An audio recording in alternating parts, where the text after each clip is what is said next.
This is Sports Charlotte, the podcast about sports in Charlotte. I'm Herb White, editor-in-chief of the Charlotte Post. This is Cameron Williams, staff reporter at the Post. It is Thursday, November 13, 2025. Let's talk football. It is championship weekend in the CIAA. Woo-hoo. Johnson C. Smith is taking on Virginia Union, 3 o'clock Saturday, Durham County Stadium. We'll be there, and you can follow along on X. I'll be Xing, tweeting, whatever, in real time at Herb L. White 1. And Cameron is Cam Will Sports. Yes. And it is a rematch between J.C. Smith and Virginia Union. The two teams played September 20 in Richmond. Virginia Union won 28-10. And since then, both teams have been on a roll. Yes. Union has won 7 straight. Smith has won 6 straight. And Smith's 6 straight were under duress because they already had that one loss to Virginia Union. And the way the CIAA is stacked this year, 2 losses would be the kiss of death. And the Golden Bulls managed to get through. Yeah, look, I know I haven't covered this team as closely all season like yourself, but the last month that I've been covering this team, from an outside perspective, I can see just the growth that this team has had from year to year. I wrote about it in a story after the Livingstone game last week, how you see last year and they got to 8-0, and it's almost like they got wide-eyed and the lights got a little too bright. They didn't know how to handle the pressure of being the hunted. Lost to Fayetteville State, still had a chance to make the CIAA title. Needed to beat Livingstone and didn't. This year is just totally different. You saw them; they lost early, and then it was their backs up against the wall. They can't. And while you're still the hunted, everybody was going to give you your best or give them their best shot. They handled the pressure. They were able to execute late in the fourth quarter against Fayetteville State, late in the game against Livingstone, and win those games. Whereas last year, personally, I felt they may have succumbed to that pressure. The growth and maturation of the program and the team as a whole it's been a revelation to watch, really.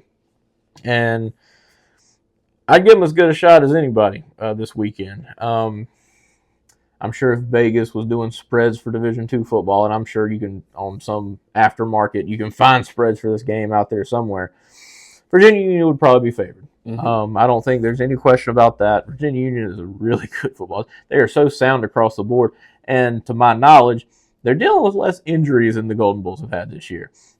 Coach Maurice Flowers talked about it, I want to say 2 games ago, or it even might have been after Livingstone, that they're playing without Brevin Caldwell all season. Mm-hmm. And he is, without a doubt, their best receiver. And, I mean, that's no slight to guys like DeAndre Biggie Proctor and other guys in that receiving group. But when you're playing without a sure-handed, just throw it up to me and I'm going to go get it type of guy like Caldwell was, it presents challenges. But, like you like to say, they've had a high dose of Bobby T. Yep. Bobby T. Smith, my goodness. He's a different kind of runner. And I mean, I say that and everybody wants to, well, I mean, he appears to be an average Joe type running back, but he runs hard. He runs very hard, very physical, and he's got good ball security. And I don't know if running him necessarily 30 plus times the way he has the last couple of games is going to be the recipe against Virginia Union. Virginia Union's defense is also really sound. I'm sure Flowers has the game plan in place to kind of mix it up, but if this game gets close and you need some hard-fought yards, give that thing to Bobby T and get out the way. I will co-sign on that, but Virginia Union also has its bell cow too, and Curtis Allen, who's already over 2,000 yards this year. Good Lord. He's run for 200 yards, I guess 4 or 5 times, I think it is, and also had a 300 plus yard game against Bluefield State. So That's Bluefield. But 300 yards, that is a bunch. And it's not like he's getting the ball 30 times in a game. Dude is ripping off long runs. And he is certainly going to be all CIAA, probably going to be all American. But Virginia Union produces those types of running backs. It's like the Division II version of tailback U. And his worst game in terms of total production was against Smith. And that was 108 yards. But terrible game, right? Yeah, but he also scored 4 touchdowns. So if Smith is going to have any success, they're going to have to figure a way to bottle him up, keep him under 100 yards. 108, most teams will say, oh, yeah, we'll take that. Mm-hmm. But the 4 touchdowns obviously is what you want to avoid. And Smith's defense is going to be key to whatever success they're going to have. They have to be able to not only keep Curtis Allen out of the end zone, they're going to have to keep Virginia Union out of there too, because in the game that they played on September 20, Virginia Union was 4 for 4 scoring touchdowns in the red zone. Yeah, but not through the air. No, it was all on the ground. Mm-hmm. And that's where you have to figure a way to stop the Panthers' ground game. Smith, on the other hand, was 1 for 3 in the red zone for touchdowns. And so that contrast is what did them in. You have to be able to convert touchdowns out of those opportunities when you get them. And Smith didn't do a very good job of that in Richmond.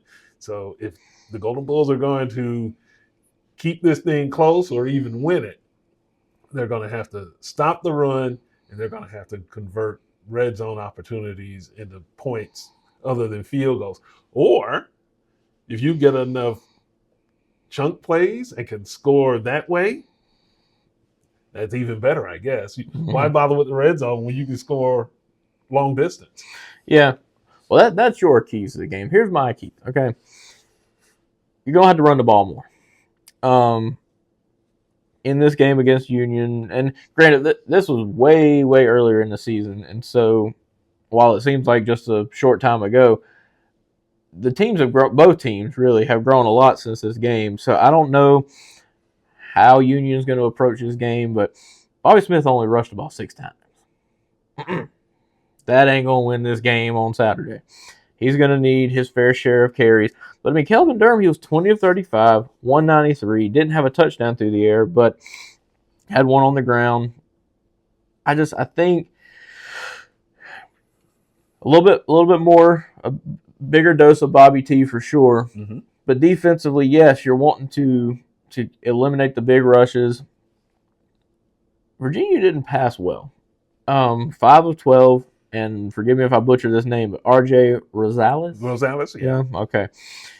He took 2 sacks.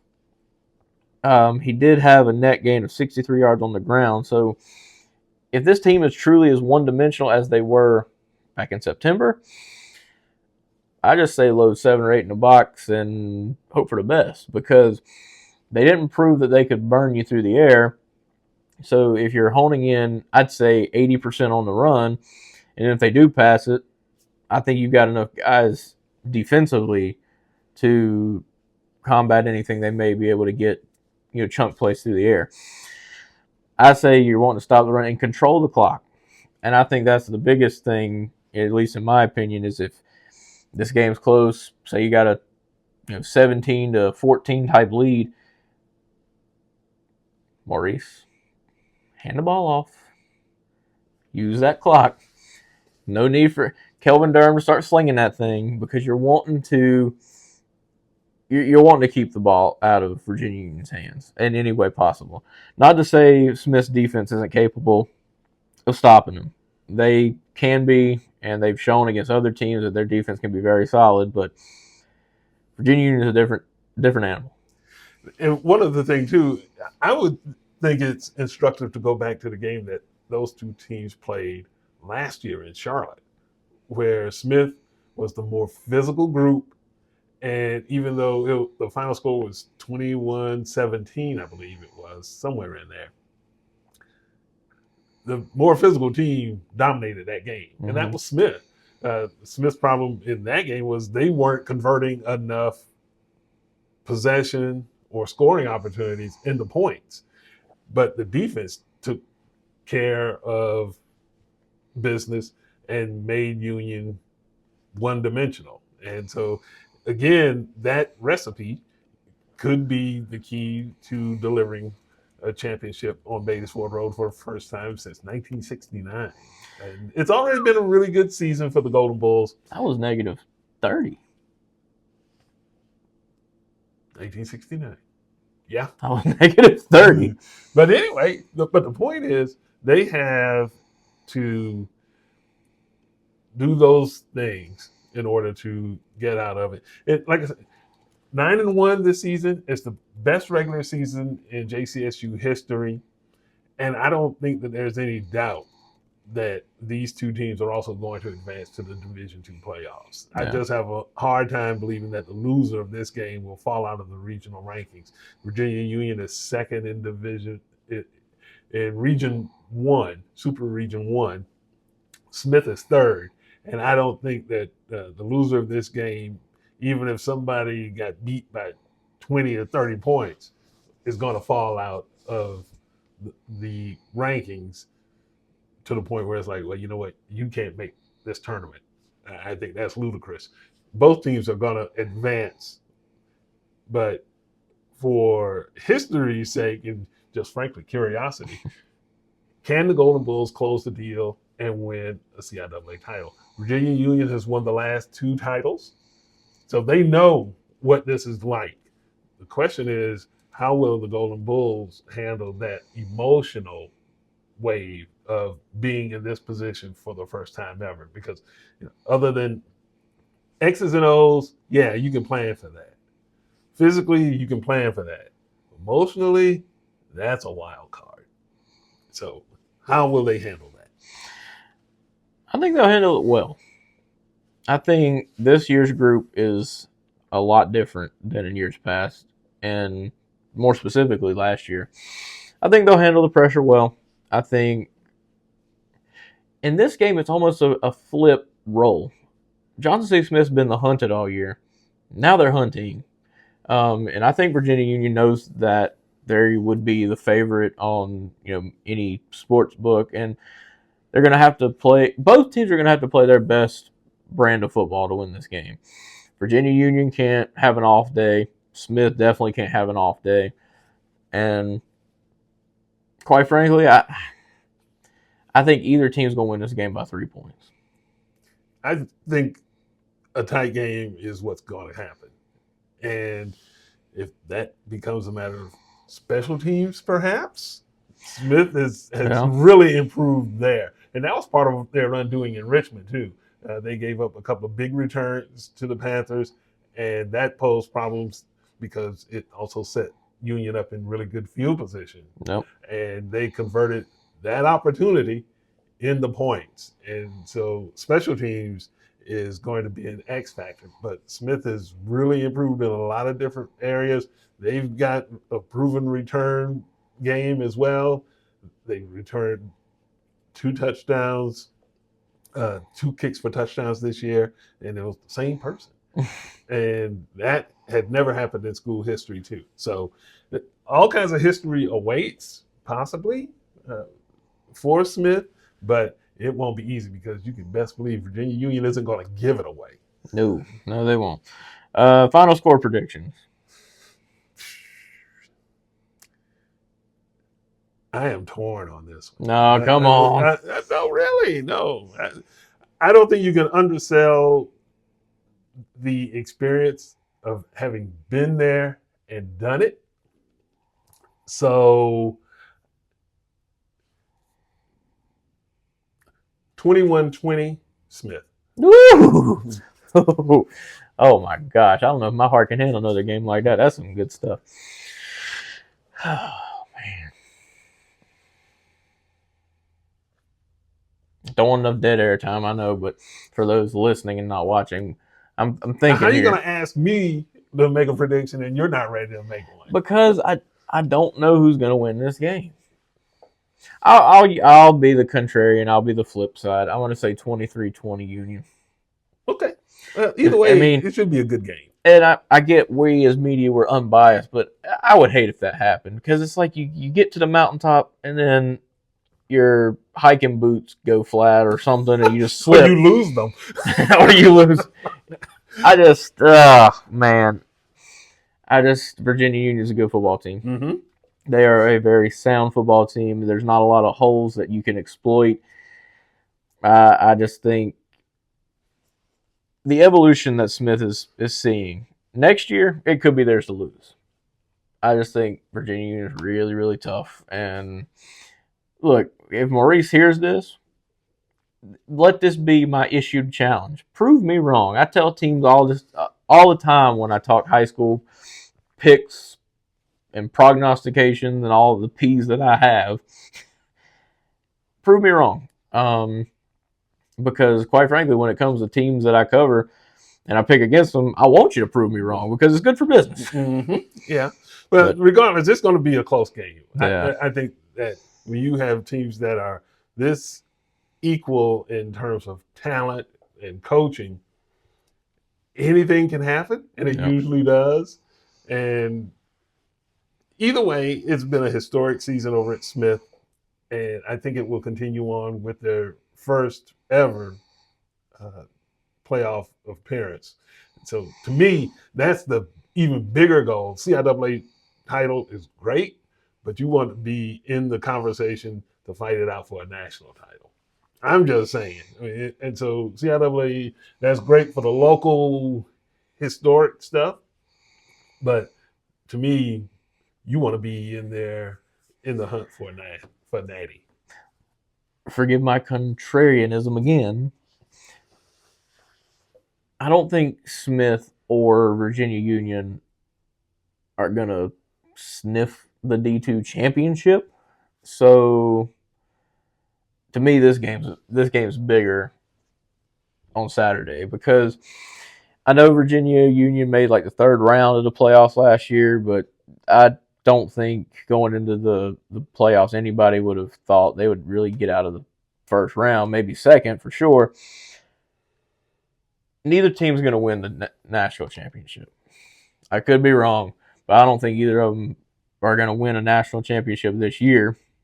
So to me, this game has much larger emphasis and just implications on the city, at least here in Charlotte. But because even if you do win if you win the CIAA, that's awesome. I just don't think either team's really got a snowball's chance in Hades in the Division II. Well, but that's almost beside the point. The point is you want to be in the conversation. Now, if you get bounced in the first round, okay, well, yeah, that's a disappointing end. But like you said, Union made it to the third round last year and pulled off what were considered a couple of upsets. Yeah, exactly. Smith beat them last year. Yeah. And so that's the thing. It's like, can you put yourself in a position to at least go for it? Because the D2 playoffs, it's 32 teams. There's more than 100, probably closer to 200 Division II programs out there. Mm-hmm. And so you are, to make it to that level, especially if you've never done it, that's a big deal. Yeah. Now, if you've been there before, been there, done that, like Virginia Union, yeah, your eyes are probably more focused on, what we have to do to make it to the fourth round or make it to the title round. That's where their focus is probably going to be. But, of course, first things first, you want to take care of business. Well, I was going to say, one could only hope they're looking ahead. Well, there you have it with the Golden Bulls. Mm-hmm. It's going to be a great game. He thinks 21-20 Johnson C. Smith. I think 23-20 Union. We can only hope you're right.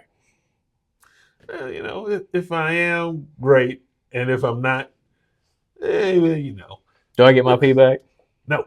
Oh, can't get my P back picking against the Charlotte team. I see how it is. Well, on to more football. Yes. Let's glaze over the Panthers a little bit before we get to some good old high school football. Yeah. But Panthers first. What the What in PG? heaven's name? PG. What the mess was that on Sunday? It was not good. And it is really quite perplexing if you follow the Panthers at any length. Because it's like, okay, well, 1 week after beating Green Bay, you come out and you're at home, and man, you are flatter than day old beer. Day old open beer sitting out on the counter type beer. That was the worst performance all season. I don't know if that was the worst, but it's close. It was the most listless. You got blown out against Buffalo and New England. Mm-hmm. Those are good teams. The Saints are terrible. This was by far the worst performance of the year. And I'm sure the folks in Green Bay were saying the same thing after losing to Carolina too. Yeah, well, because they got beat in what was probably the most boring game of the year against Philadelphia this past week. Mm-hmm. So, shoot, this was by far their worst performance. And Bryce Young, 124 yards, 1 interception. Rico Dowdle, 18 carries, only 53 yards. That to me was probably the most surprising stat of them all because he's been balling lately. Well, but the other side of that is New Orleans has taken something to give the NFL a blueprint on how to deal with Carolina. And it really comes down to this. Load the box, stop the run, dare Bryce Young to beat you going long. Worked like a charm because Carolina couldn't. They just didn't have it. And whether that's a matter of Bryce Young is incapable of doing that, or Dave Canales as the play caller doesn't have enough trust in his offense to do that, either way, it's a problem.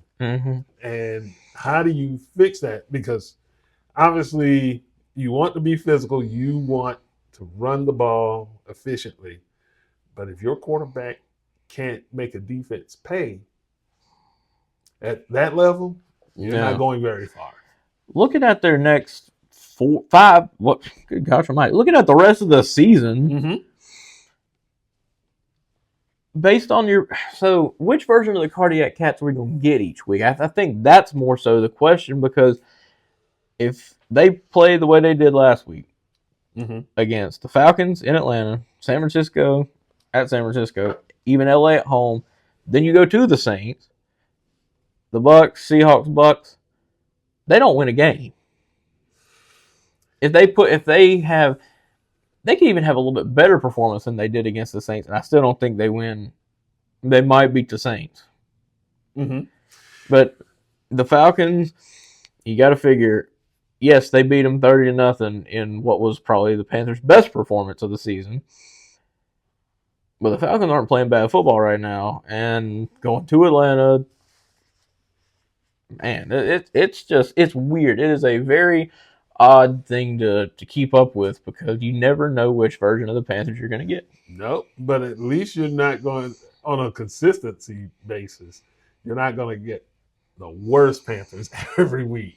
This is not the team from 2 years ago. And you would, to me, now we're starting to find out not only what this team is, but what this team needs to improve. And dare I say, I believe this is going to be a referendum on Bryce Young. Because coming into the season, there was the scuttlebutt. Well, is he a franchise quarterback? Is he worth that extension? Well, we're about ready to find out. And everything is in place for him to make that happen one way or the other. It's either start playing like a real NFL franchise carrying quarterback or become a game manager, and the Panthers start eyeing possibilities of replacing him moving forward. I don't think that you can avoid that now, because after that game against the Saints, you really don't have much choice. And it's not like he was tearing up the Packers either, or anybody for that matter this season. Well, you're only averaging 168 yards a game. You've got 11 touchdowns and 7 interceptions. doesn't scream franchise quarterback to me. No, it doesn't. And this is your third year in the NFL, and you have had plenty of opportunities to move forward. Now, granted, that rookie year, may as well just say that was a redshirt freshman year. But other quarterbacks have managed to at least put themselves on some solid ground moving forward by that third year. And some guys like Drake May or Caleb Williams are actually playing pretty well in their second season with a new head coach. Drake May, that dude. Yeah. And so he's the favorite to win the MVP right now. And I don't know if he's going to get that, but I'm just saying he's the betting favorite. Yeah. But if New England winds up 15-2, yeah, he might very well be. But in terms of Bryce Young, I think some questions have to be answered, either about Dave Canales as a play caller or Bryce Young as leader of that offense. Fair enough. Looking at their remaining schedule.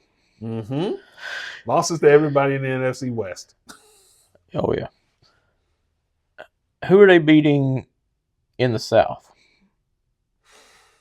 Because you only got one more game against Atlanta and New Orleans, two against Tampa Bay. They'll get 2 wins against Atlanta and New Orleans. Nah, they're not beating Atlanta twice.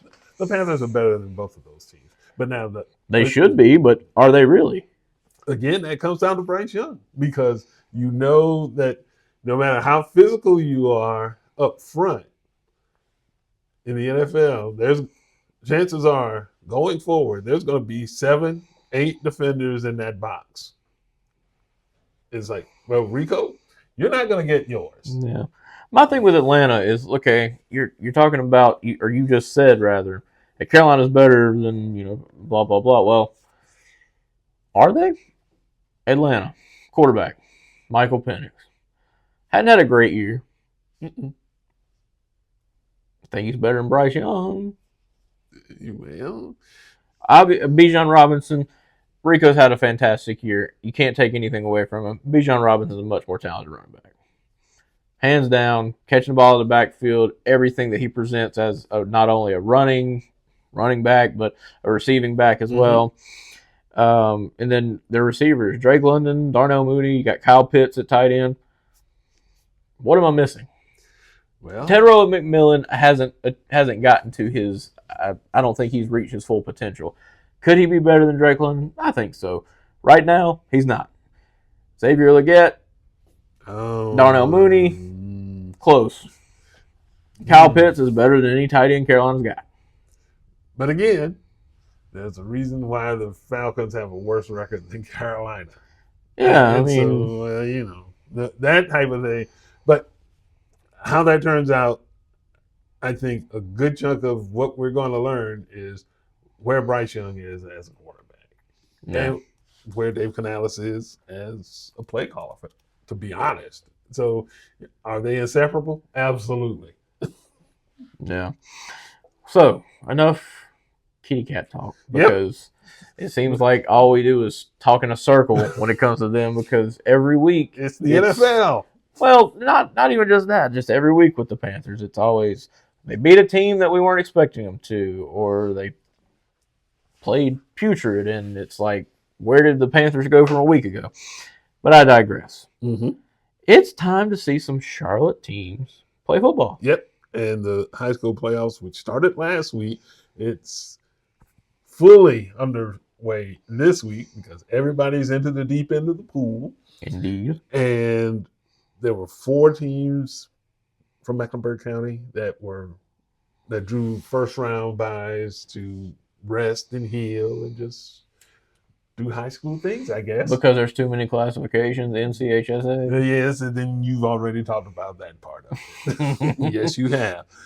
But the rubber hits the road starting Friday, and the Magnificent Seven is still in the hunt, which is great. There's going to be 2 Magnificent Seven teams towards the top that are going to be in the hunt till they meet in the regional championship, based on my prognostication. Of course, and that would be Huff and West Charlotte. Correct. They're both in the 8A tournament, and they both start play this weekend. And I think we can both agree that those two teams are probably not going to lose in their first games out. I said on the Talking Preps high school show that I'm a part of, we were breaking down this Huff Palisades game. And this ain't no slight at Coach Simmons and what he's been able to do, Coach Jonathan Simmons, sorry, first reference, and what he's been able to do with the Pumas.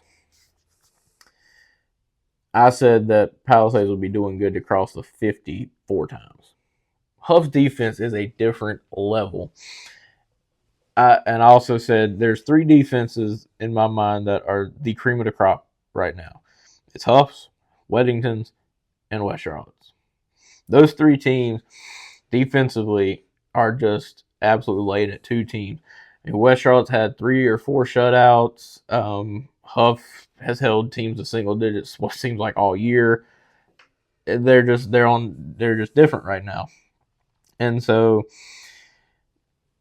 yeah, I think Huff's going to win. I think they're probably going to win big, but Palisades is going in the right direction. You got to figure this is still a young high school program. What, they opened in 22? Yeah, it's 4 years old.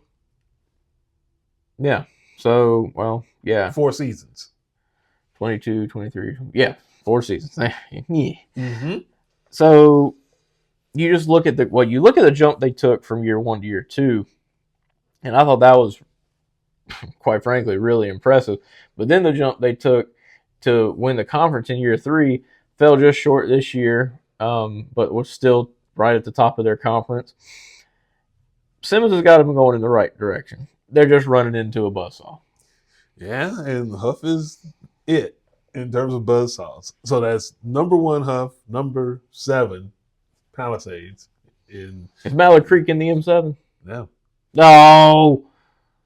They have a chance to perhaps get in. Well, they've got a chance to get in. And look, this West Forsyth team is very good that they're going to be playing. I know just looking at some of their results throughout the season, they've got a solid team. They were 5-0 in their conference, 9-2 overall. I mean, they lost to Grimsley and Richmond Senior. Okay, everybody loses to Grimsley. Grimsley is the number, I think, 11 I saw team in the country. I said country, not state. Country. They're Grimsley. They're good. They only lost to Richmond by 6 points. Okay, they beat East Forsyth. East Forsyth's a really good team. Shutout. Only gave up 7 in the first round of Northwest Guilford. They shut out Reagan, who is the 5th seed in the 7A. They host A.L. Brown this week. Shut them out, 35-0. This West Forsyth team is going to give Mallard Creek all they want and then some. Do I think Mallard Creek's probably a little faster? Yes, and I think, look, this could be just a defensive clash. First 1 to 13 wins this game type thing. West Forsyth's offense, at least throughout the season, maybe has been helped that some of their teams in their conference aren't as good as, say, the teams in the MEC Power 6 that Mallard Creek's faced. But I don't think West Forsyth's seen a defense quite like Mallard Creek's either. Mm-hmm. So this could be a really good game. Yeah. All right. So number 3, Independence, Greensboro Page, 7A second round. Independence by a lot. Okay. I'll talk a little bit on it. Just since they are in the M7. Page, they're a good football team. I'm not going to say they're not, but Independence, since they took that loss to West Charlotte in the fashion they did several weeks ago, they've kicked things into high gear. 41-6 over Chambers, 35-0 over Mallard Creek, 41-0 over North Macon, 41-7 over Butler. I think they were a little cheesed, weren't they? They are playing a different level of football right now. And no disrespect to Page, they put together a very impressive 8-3 season. However, they were 4-2 in their conference. They lost to Charlotte Christian, who, if my memory serves me correctly, Independence beat. They lost bad to them, 30-9. Mm-hmm. They beat Northwest Guilford. They lost to Dudley, and Dudley's not having that great of a year at least based on their standards. They were 7-4. Dudley's usually a lot better, at least in recent years, than that. So I just don't see this being a game. What do you think? I mean, Page lost to Grimsley again. Everybody loses to Grimsley, but they lost 48-14. They beat Ben L. Smith by a point, and in the first round of the playoffs, they beat McDowell 68-0. Independence all the way. Final score? I will say 41-14. Well, I won't go that far out, but at least 2 touchdowns. All right.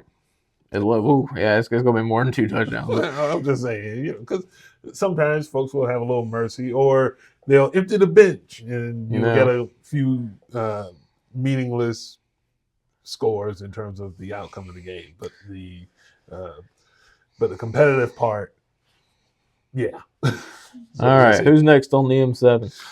Olympic, 9-2. The Trojans are. They beat up on Ragsdale, and they play Sun Valley. Ooh, that could actually be a compelling game. 9-2 Olympic, 7-3 Sun Valley. I might have to keep up with this one pretty close. I mean, both teams are averaging around 23 to anywhere from 23 to 25 points per game.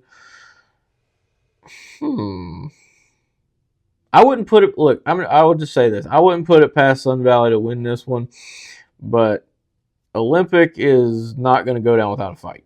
You got to figure Sun Valley, they opened the year with 2 losses. Lake Norman and Mooresville, and they're really good teams. But this Sun Valley team beat Monroe. They beat Cuthbertson. They beat Charlotte Catholic 21-0. They beat Marvin Ridge, and they beat Porter Ridge. Not a bad football team by any stretch of the means. And I think the biggest thing with Olympic, and you might see it this week, if they get by Sun Valley, you might see it the next week. Their conference was not very strong top to bottom, and I don't know how well they were challenged to prepare them for the playoffs, at least in conference play. Will we see it this week? Maybe. If they get by, I think you'll definitely see it in the third round. Just maybe the lack of challenge they were presented with earlier in the year in conference play might come back to haunt them. Okay, and this is in the 6A draw. Yes. Just to clarify and identify. Yeah. Next up, Myers Park. Ooh, and Chambers. Is Chambers in the M7? So see, no. Chambers is not in the M7. Oh, but Myers Park. Myers Park is. Okay. Well, I know Chambers had been at one point in time in this season. Chambers, hat tip Captain Munnerlin. They got past Pinecrest. I know when we were talking previewing the playoffs, I said that they could. I mean, I'll be the first to admit I thought Pinecrest would win, but I said I thought Chambers could give them some trouble. It doesn't ever go without being noticed come playoff time. When you play in a tough conference, you're better prepared for any team you're going to face. 32-31, absolute dandy of a game. And look, Chambers had been struggling to find an offensive identity and offensive rhythm for the majority of the season. Well, they found it against Pinecrest, apparently. Myers Park is going to be a different animal, though. I've got Myers Park by 17 plus. 17. Myers Park is averaging 35 points a game to 17 for Chambers. Chambers has struggled. Like I said, 32 points. That was almost an outlier. That's if you're factoring that score, that's skewed the average a lot. Chambers has really struggled offensively, and against a defense that Myers Park has, where really any of their front four can generate pressure, but they've also got some really good skill position guys on the defense. I think it's back to status quo. I think their offense is going to go back to struggling. All right. Well, we'll see how that turns out. And Providence, the number 16, West Charlotte. And a lot to a little, Dub C. These two teams, they played. Okay, look, a lot has changed since September the 12th, I'm sure. But not enough has changed to change 42-7. Mm-hmm. It's no slight to Wes Ward, the coach of the Panthers over there, but West Charlotte's different. And I've said it all season. I said it before the season. It was going to be Huff. It was going to be West Charlotte. I should get my P back if that does happen. So let me guess. Let me guess. No, because everybody said that. Well, but I guess then the question is, should we just keep napping until West Charlotte and Huff get together? Possibly. I don't want to just say that because look, if my picks and prognostications are correct, Huff will play. I didn't even give a winner in that Mallard Creek West Forsyth game. That's going to be a good game. I think either of those teams will fall to Huff, but we'll keep it relatively competitive. Myers Park could give West Charlotte some trouble. I think speed-wise, you're not going to find a faster team than West Charlotte. How West Charlotte's offense will move the ball on a defense like Myers Park, I want to see that. I know Sam has proven me wrong a lot this year. Sam Griner, first reference.